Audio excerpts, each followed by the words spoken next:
The term psychology comes from the two Greek words psyche, which means soul, and logos, which means reason or study. Psychology, therefore, literally means the study of the soul. It must be noted that the ancient Greek thinkers understand the soul not as a spiritual entity, the way, for example, it was understood in religion, but simply that aspect of the human person that animates the body. Hence, the soul for the ancient Greek thinkers is understood as a life-giving principle. Now, given that the soul is defined as a life-giving principle, anything that has life, therefore, must have a soul, including the animals and plants.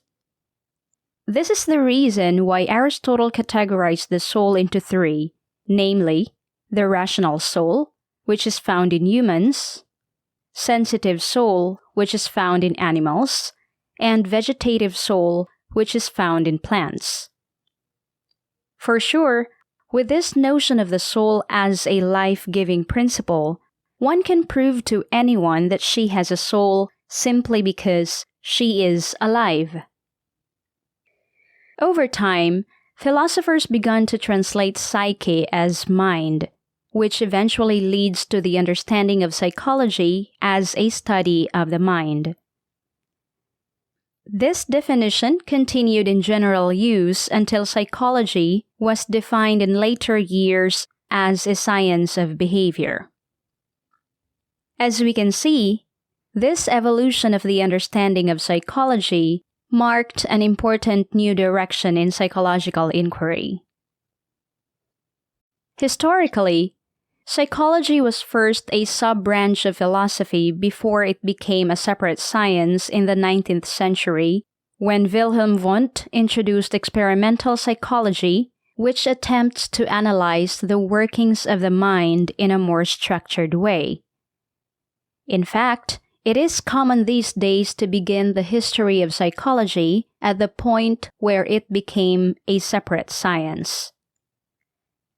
These days, psychology is formally defined as a science that studies the nature and dynamics of the human mind, including how it works and how it affects behavior. Later on, the American Psychological Association expanded the meaning of psychology so that it now embraces all aspects of the human experience, from the functions of the brain to the actions of nations, from child development to the care of the aged.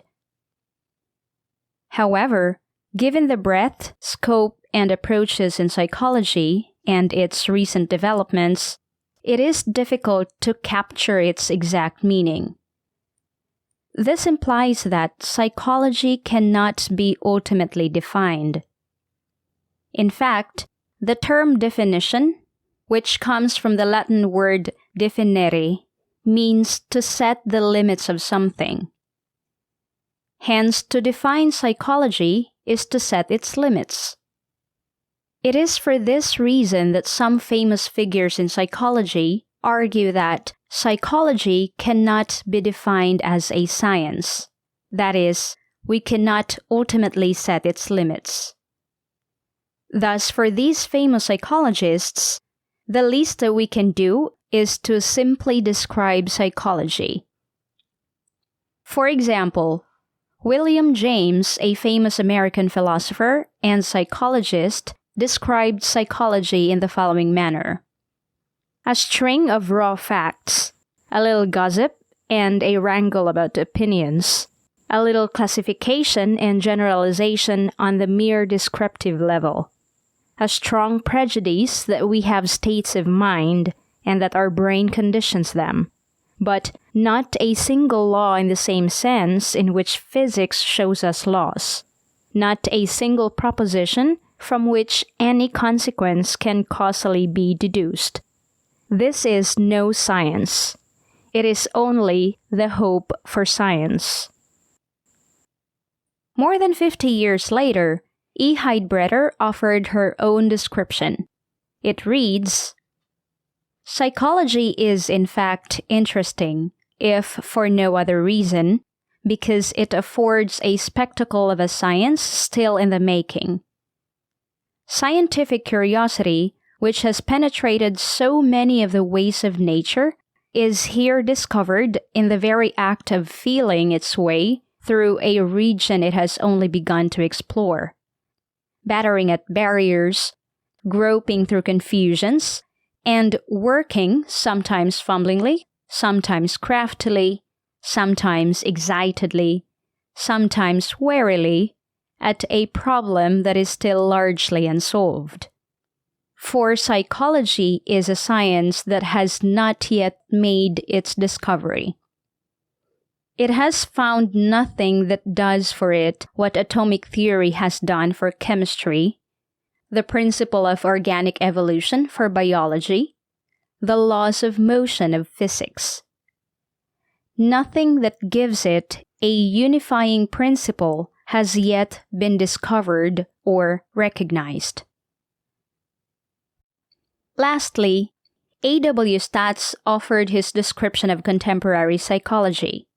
He writes, "Fields of psychology have developed as separate entities with little or no planning with respect to their relationships. Research areas grow in isolation without ever being called on to relate themselves to the rest of psychology. There are various oppositional positions: nature versus nurture, situationism versus personality, scientific versus humanistic psychology, that separate works throughout the many problem areas of psychology. Different methods of study are employed, and psychologists are divided by the methodology that they know and use and will accept. There are innumerable theories, large and small. It is said that there are 100 to 400 separate psychotherapy theories alone, and everyone is free to construct a personal theory without relating its elements to those in other theories. Indeed, only rarely can a psychologist be found who believes that psychology is a unified discipline and that it can be ultimately defined. Nonetheless, the etymological and formal definitions of psychology mentioned earlier will definitely give us an idea about what psychology as a discipline is. At least, we can have something to refer to as a normative basis of our understanding of psychology when we talk about psychology as it is in itself. Now, let's proceed to discussing the goals of psychology. According to Wilhelm Wundt, the main goal of psychology is to understand both the simple and complex conscious phenomena. In other words, for Wundt, psychology aims to understand how the mind works. Later on, psychologists subdivided this goal into 4 major goals, namely, to describe, to explain, to predict, and change the behavior and mental processes of others.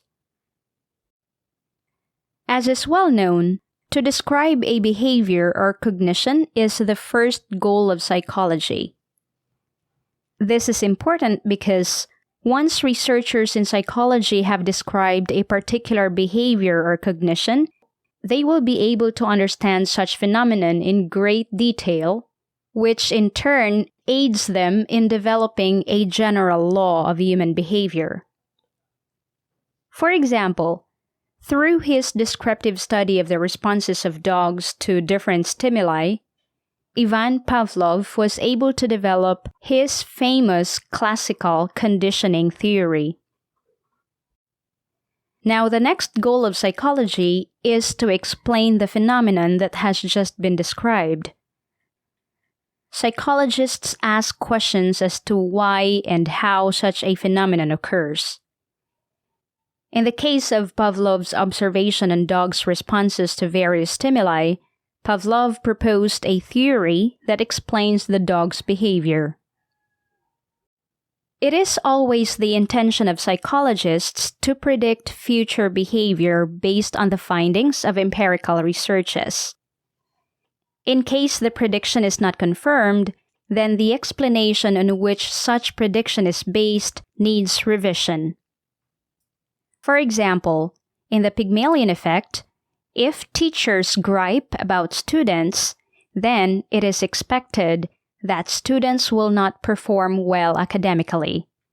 Or if the teachers value their students' abilities and constantly encourage them, then students' academic performance will improve. Once psychologists have described, explained, and made predictions about a particular behavior or cognition, they are now in the best position to change or control such behavior or cognition. This is expressed most visibly in the psychologist's attempt to make some interventions for the benefit of others, such as coming up with means to treat people with an anxiety disorder.